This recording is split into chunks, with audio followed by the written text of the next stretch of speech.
Saudara, pasca serangan Amerika Serikat Israel ke Iran, Presiden Prabowo Subianto menawarkan diri siap menjadi mediator untuk meredakan eskalasi konflik di Timur Tengah. Dan Iran menyebut belum mengetahui apakah mediasi bisa berdampak pada situasi yang saat ini sedang panas.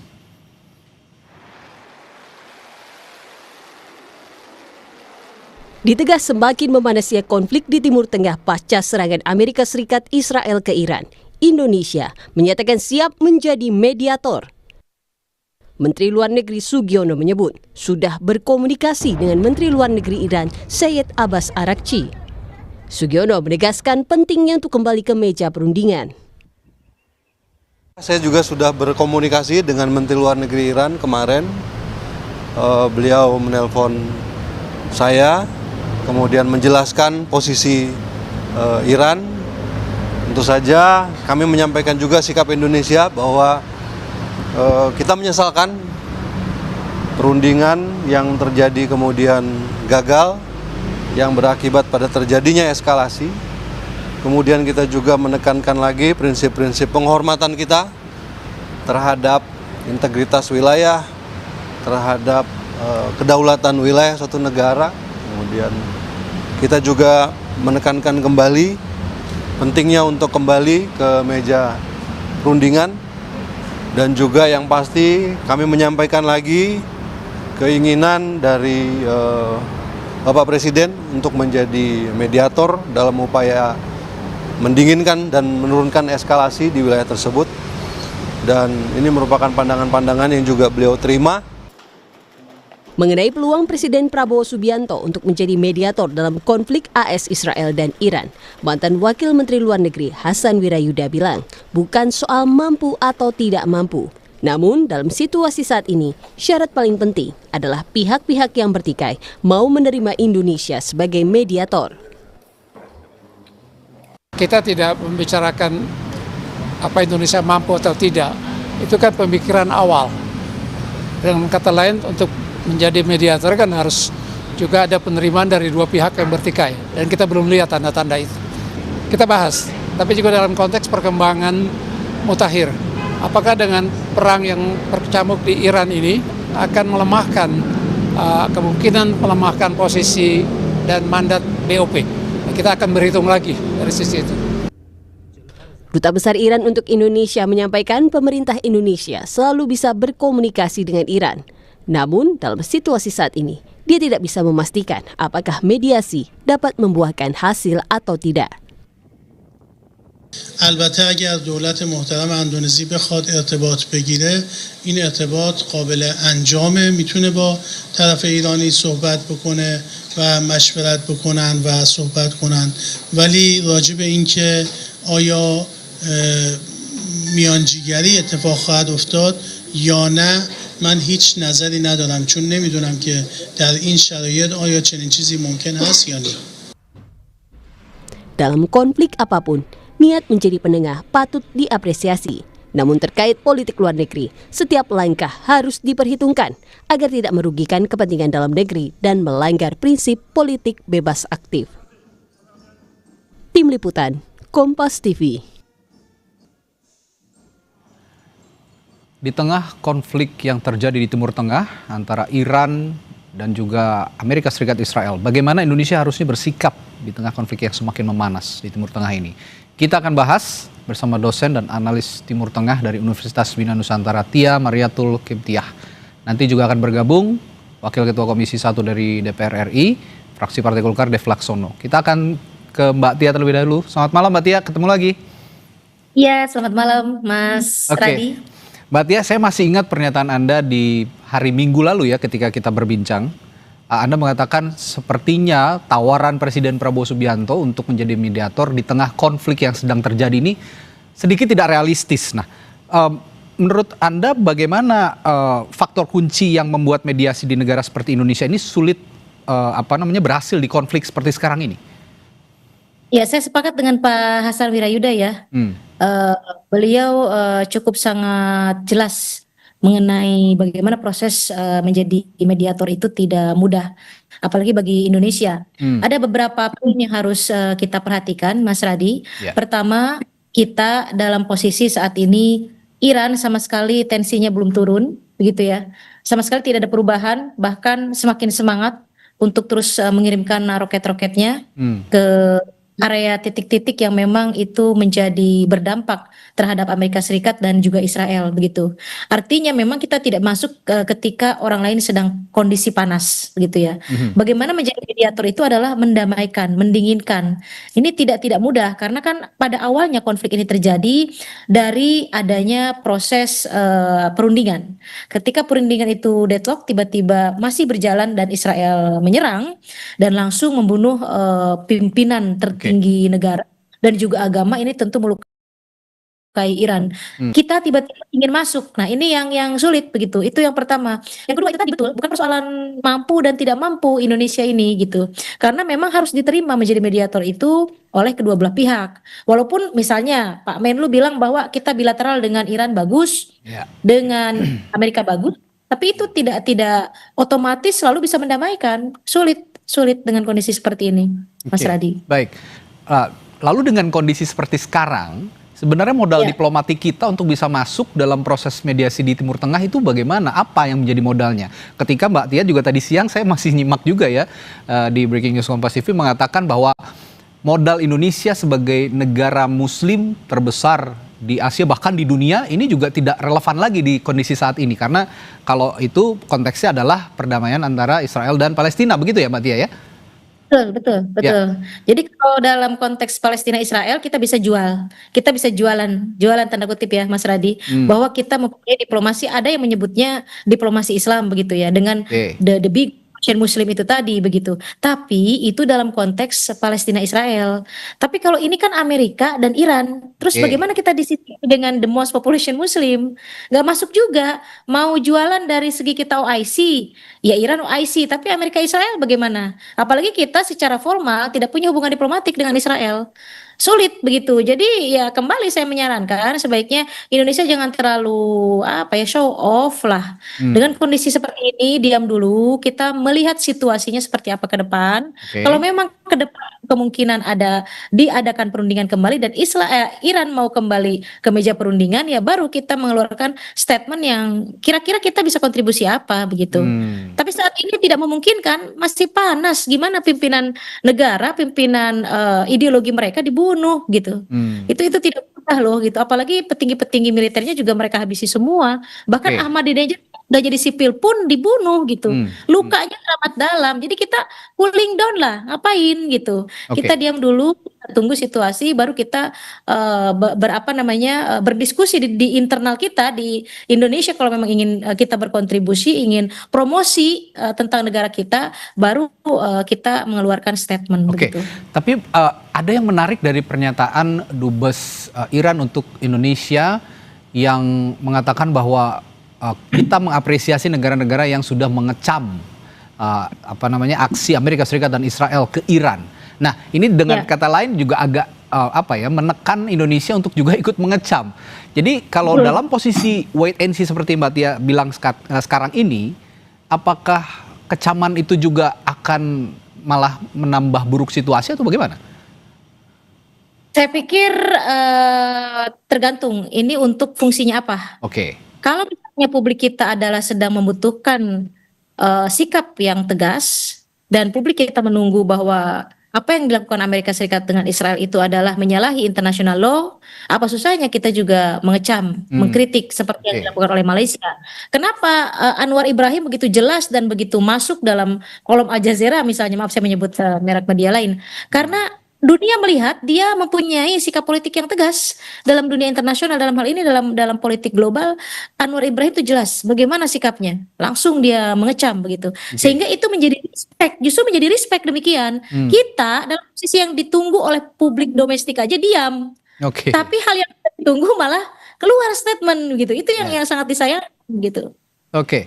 Nah, ini kita bukan berandai-andai ya, tapi seandainya proses ini sudah berjalan dan kita sudah saatnya untuk masuk, itu ikut juga menjadi penenang gitu di situasi yang panas ini. Ini kan Presiden Prabowo Subianto punya latar belakang militer dan jaringan internasional karena beliau juga rajin ya, cukup rajin untuk bersafari ke negara-negara di Timur Tengah, juga termasuk di negara Eropa. ini kira-kira latar belakang seperti ini bisa jadi keuntungan nggak buat Indonesia? Tidak cukup Tidak ya. cukup ya? Saya menyebutnya dalam perspektif HI itu disebutnya adalah foreign policy beliau itu bilateralism. Apa artinya dia lebih mengedepankan bukan regionalism tapi bilateralism, yaitu mengedepankan hubungan bilateral dua negara. Makanya beliau sering ke berbagai negara. Tapi itu tidak cukup, lantas para negara yang dikunjungi beliau itu akan respect dan mengapresiasi. Ini kan persoalan cooperations. Ada yang soal jual beli senjata, ada yang membuka perdagangan, ada yang soal dengan Uni Eropa itu adalah free trade area, begitu kan ya, FTA gitu. Jadi macam-macam motifnya. Tapi tidak lantas Indonesia tiba-tiba menjadi pahlawan dalam konflik besar ini. Ingat, ini Amerika, Iran, Israel, bukan Kamboja dan Thailand misalnya. Oke, di regional kita bisa menjadi mediator antar Kamboja dengan Thailand. Ini besar konfliknya dan apakah mungkin misalnya Trump bisa mendengarkan Pak Prabowo atau sebaliknya? Maka mungkin dari pihak Iran bisa mendengarkan Pak Presiden kita. Nah, saya melihat bahwa kalau kita terus gencar terus, saya justru bertanya-tanya ada apa? Ini untuk kepentingan nasional interest kita, kepentingan politik domestik, atau untuk apa? Pure untuk perdamaian dunia atau ada hal lain begitu? Sudah bergabung juga bersama kita ada wakil. Belum bergabung ya, kami menginformasikan nanti juga akan bergabung. Sudah gabung, Mas. Baik sudah bergabung. Wakil Ketua Komisi 1 DPR RI, Dev Lakslomo. Selamat malam, Mas Dev. Selamat malam, gimana kabarnya? Mohon maaf terlambat. Baik, terima kasih. Sudah bergabung. Mas Dev, saya menanyakan soal tadi, sama dengan saya tanyakan ke Mbak Tia, bahwa Presiden Prabowo ini kan sudah siap katanya untuk menjadi mediator. Tapi alih-alih menjadi mediator, menurut Mbak Tia ini belum saatnya, karena kita harus melihat dulu situasi yang sedang panas-panasnya yang terjadi di Iran. Tapi sebenarnya kalau kita bicara ke depan, risiko dan manfaat bagi kepentingan nasional Indonesia, termasuk keamanan WNI di kawasan Timur Tengah dengan munculnya Pak Prabowo sebagai mediator, bagaimana menurut Anda? Saya tidak melihat ruginya bila kita jadi mediator ya. Nah, memang ada beberapa masukan gitu ya. Apakah ini diterima, apakah ini didengar? Ya, nah, kita kan ini sebagai mediator itu kan kita untuk menjembatani apa yang menjadi hambatan komunikasi dari kedua belah pihak. Dan ini yang ya kita memiliki pengalaman hal tersebut ya, walaupun ini beda region, beda budaya, tapi hal ini semua sangat mungkin dilakukan selama proses menuju mediasinya itu berjalan dengan baik ya. Jadi sebelum ini mengarah ke mediasi itu berjalan, kan tentu pasti ada proses-proses yang harus diambil, dijalani. Nah, itulah untuk memastikan mediasi ini dapat menghasilkan suatu keputusan yang permanen. Untuk menjadi mediator ini juga kan perlu modal diplomatik. Tadi juga saya tanyakan kepada Mbak Tia, modal diplomatiknya apa? Nah, kira-kira menurut Mas Dev apa modal diplomatiknya? Ya gini ya, memang pertama ya, kita sebagai negara Islam terbesar, kita sebagai bagian dari BOP, bagian dari UN juga, kita bisa berperan di forum-forum multilateral. Nah, dan juga sebagai pihak yang tidak memiliki direct interest, tapi justru ingin mendorong terjadinya perdamaian. Inilah yang modalitas kita utama untuk kita gunakan agar kita bisa menjembatani pihak-pihak yang bertikai ini. Anda menyinggung soal Board of Peace, BOP tadi juga salah satu modal menurut Mas Dev diplomatik untuk bisa menjadi mediator. Tapi ketika pendiri atau inisiator BOP ini sendiri adalah Presiden Amerika Serikat Donald Trump yang juga ikut menginvasi Iran, ini banyak sekali yang mengkritik, masih relevan nggak kita dalam BOP? Saya akan tanyakan itu setelah jeda nanti ke Mas Dev di Sapa Indonesia Malam. Tetaplah bersama kami.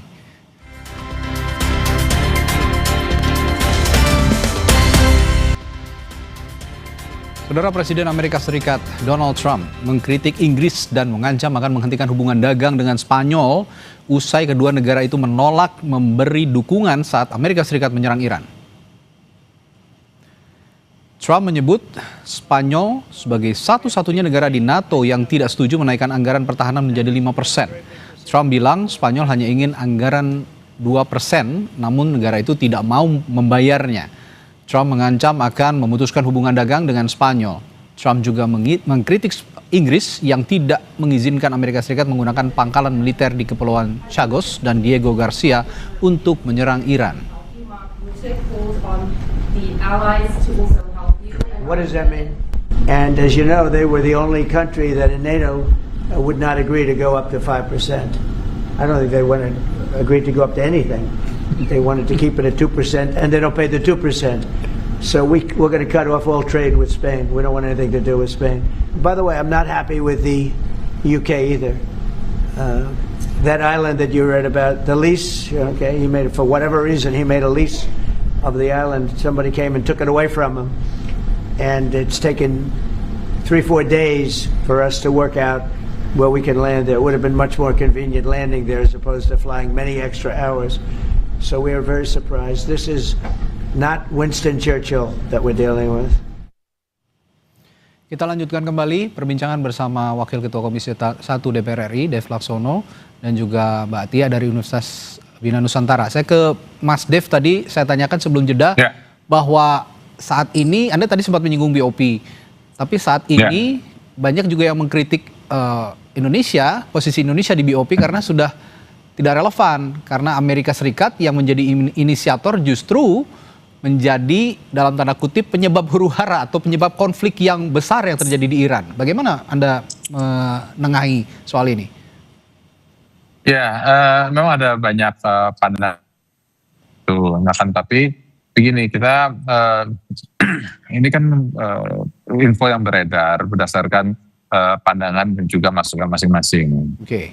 Nah, kita bersama-sama ini kan ingin membangun dunia yang lebih baik, dunia yang lebih aman, dunia yang lebih tentram. Nah, jadi segala macam informasi tersebut itu harus melalui proses verifikasi dan jangan kita itu cepat termakan dengan isu-isu yang beredar di luar tanpa kita benar-benar memahami fakta yang sebenarnya terjadi. Gitu. Oke. Nah, kalau gitu saya ke Mbak Tia. Pertanyaannya kurang lebih sama dengan relevansi keberadaan Indonesia di Board of Peace dengan kondisi saat ini yang sedang memanas di Timur Tengah, terutama di Iran dan juga Israel. Anda melihat posisi Indonesia saat ini punya daya tawar yang cukup baik dalam BOP, dalam misinya juga untuk menjadi mediator kalau begitu? Kalau dalam poin-poin BOP kan sudah jelas ya, bagaimana dominasi Trump itu sangat menguasai. Artinya dalam poin kalau kita melihat satu persatu poin di BOP itu, Trump bisa mengaplikasikan apa yang dia mau, dia bisa meninggalkan anytime, bisa membuat apapun poinnya dan kita hanya anggota di situ. Artinya di mana peran kita mempengaruhi atau memediasi orang lain ketika berkonflik begitu. Jadi tidak ada di situ. Kalau suatu saat Trump meninggalkan BOP juga itu tidak mengapa. Dalam poin-poin tersebut itu yang disesalkan publik Indonesia saat ini. Kenapa kita join tapi tanpa melihat in more detail dalam detail poin-poin di BOP itu. Jadi seolah kita tidak punya bargaining position apa-apa di situ dan hanya sebagai member di situ. Oke. Mas Dev, di tengah perang terbuka dan kegagalan banyak forum internasional mencegah eskalasi, kira-kira apakah keikutsertaan Indonesia dalam forum-forum perdamaian global masih efektif atau justru saat ini makin terpinggirkan menurut Anda? Masih, kita tetap harus tetap berperan aktif, kita tetap harus bersuara dan juga kita harus tetap bekerja untuk terus bisa mengajak semua pihak itu untuk bisa duduk dan juga membahas untuk mencari solusi atas pembelut yang ada di dunia ini. Peran posisi Indonesia yang negara yang besar, terus juga kita memiliki active trading partners dengan hampir semua negara di seluruh dunia, ya itu adalah modalitas kita lah untuk yang kita manfaatkan untuk mencapai solusi yang inklusif dan juga solusi yang permanen. Oke, kalau gitu Mbak Tia, jika diplomasi multilateral semakin melemah, misalnya ya kalau saat ini Mbak Tia mengatakan tadi Indonesia jangan dulu bersikap gitu ya. Ini berarti kan dibandingkan negara-negara besar lainnya seperti Cina, Rusia ataupun juga Turki bahkan, ini posisi Indonesia agak lemah lah ya dibandingkan negara-negara tadi. ketika diplomasi multilateral tadi semakin melemah, apa opsi alternatif yang bisa dimainkan negara seperti Indonesia agar tetap berpengaruh di forum-forum internasional, terutama untuk menengahi konflik-konflik besar seperti ini? Sebetulnya kalau dalam kita menjadi terlibat untuk mencapai perdamaian dunia, itu dalam sejarah sudah sering Indonesia terlibat. Oke. Bagaimana kita sejarah Asia Afrika juga kan kita berperan besar begitu ya. Palestina Israel kita ketika menjadi anggota tidak tetap di KPBB tahun 2019, kita lihat di poinnya itu di UN. Ya. Poin prioritas untuk Free Palestine itu nomor 1 loh Indonesia pada masa Bu Retno dulu ya. Bagaimana kita juga walk out dari forum UN ketika Israel berpidato misalnya akan terus mengokupasi wilayah-wilayah Palestina. Ini sikap, ini jelas, ini foreign policy, dan ini adalah kontribusi Indonesia dalam membentuk perdamaian dunia. Tapi masalahnya sekarang ini berbeda. Ini Iran dengan Amerika dan Israel. Dan situasinya Iran sekarang sedang panas. Tiba-tiba kita mengeluarkan statement ingin menjadi mediator. Bukan tidak boleh, ingin silahkan. Tapi timingnya juga tidak tepat. Apa tidak sebaiknya kita sebagai negara itu harus diam dulu di luar regional mereka, diam dulu, melihat situasi dulu, apa kiranya kita memang harus dibutuhkan mengeluarkan statement sebagai mediator atau tidak. Nanti kan akan nampak nih, saya yakin tensi ini tidak akan selamanya terus panas begitu ya. Oke. Ini posisinya kan tiba-tiba dia digempur dalam posisi perundingan dan kehilangan figur yang sangat mereka cintai gitu. Jadi susah begitu. Tiba-tiba mengeluarkan statement itu bukan menyembuhkan luka tapi penyiram luka. Timingnya itu tidak tepat begitu. Oke. Persoalan berhasil dan tidak berhasil ya kita lihat. Cuman masalahnya baru sehari loh. Baru sehari digempur habis-habisan, kemudian sekolah anak-anak perempuannya mati begitu ya. Tiba-tiba presiden kita mengeluarkan statement ingin pergi ke Teheran menjadi mediator. Oke. Tidak tepat sekali, itu baru sehari loh Mas. Oke. Tunggulah dulu, tunggu. Itu yang namanya diplomasi itu begitu. Kita bukan bentuk kita terlibat join langsung. Namanya diplomasi itu soft approach, letter of trust dalam perspektif high itu. Kita tunggu dulu semuanya. Apakah mereka ada proses cooling down? Apakah Iran nanti akan kembali trust terhadap perundingan, kembali ke Amerika atau malah tidak? Kita lihat, baru kita berkontribusi di situ. Bentuknya apa? Kita diskusikan bersama, jangan langsung jeplak, baru sehari konflik, tiba-tiba mengeluarkan statement. Jangankan publik internasional, publik sendiri saja mentertawakan. Nah, ini kan kalau dari gestur yang dikeluarkan oleh Presiden Prabowo, dan sebenarnya gestur-gestur ini juga sudah muncul pada pemerintahan Indonesia sebelumnya ketika kita walk out dari UN begitu ya, ketika Amerika Serikat ataupun Israel pada saat itu habis-habisan menginvasi Palestina. Ini kan saya melihatnya dalam tanda kutip adalah diplomasi moral yang dikedepankan oleh Presiden Prabowo dan pemerintahan Indonesia sebelumnya juga. Tapi yang ingin saya tanyakan, apakah Indonesia juga perlu mengubah pendekatan nih dari diplomasi moral seperti ini ke diplomasi kepentingan nasional yang lebih tegas misalnya? Saya pikir begini ya, ini lebih kepada humanity, makanya kita strict banget. Dan kita membawa Undang-Undang Dasar 45 kan kalau persoalan Palestina Israel. Makanya Bu Retno saat itu sampai walk out dan itu didukung penuh oleh masyarakat Indonesia.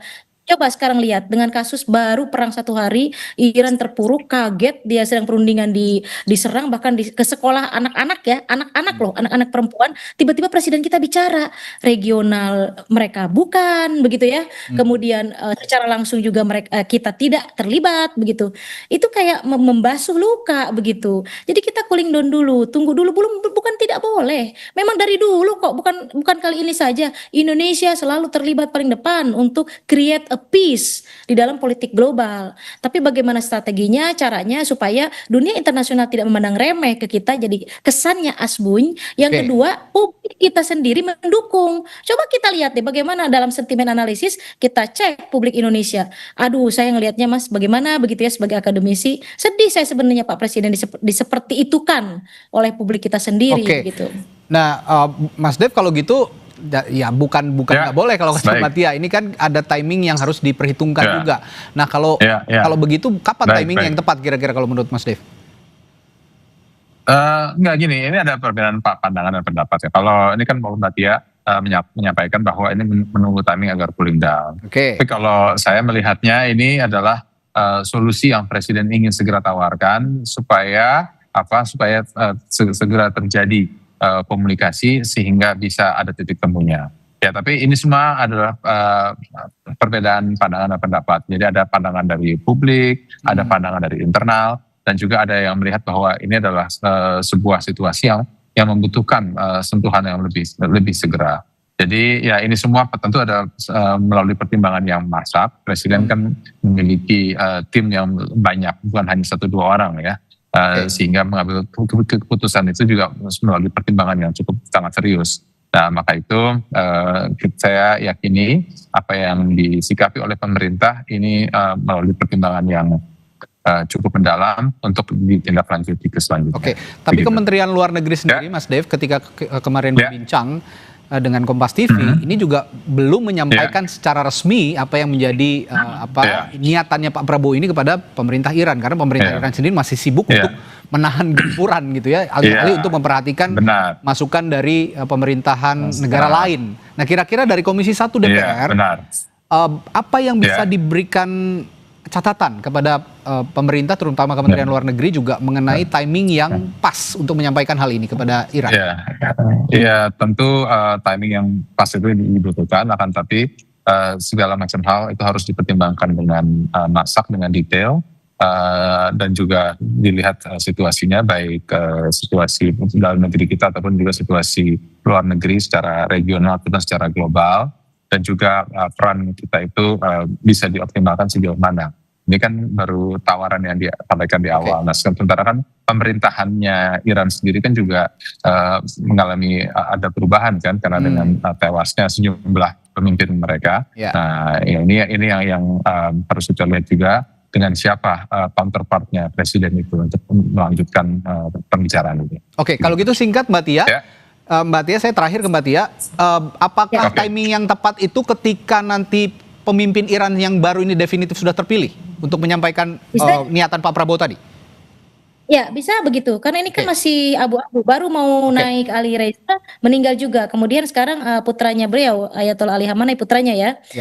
Baru Mojtaba Khamenei. Itu Mojtaba Khamenei. Jadi belum selesai prosesnya, kita tunggu dulu lah. Nah, saya kan jadi adem Pak Dev kalau mendengar statement Pak Dev yang terakhir. Kita tunggu dulu, kita melihat dulu, jangan segala sesuatu yang keluar dari Pak Presiden kita langsung DPR mensupport, justru didiskusikan di DPR begitu ya. Dan saya percaya DPR juga banyak orang-orang yang mengerti tentang hubungan internasional, bagaimana marwah kita di pentas politik global tetap bagus begitu ya. Saya sedih loh Pak Dev, saya sedih.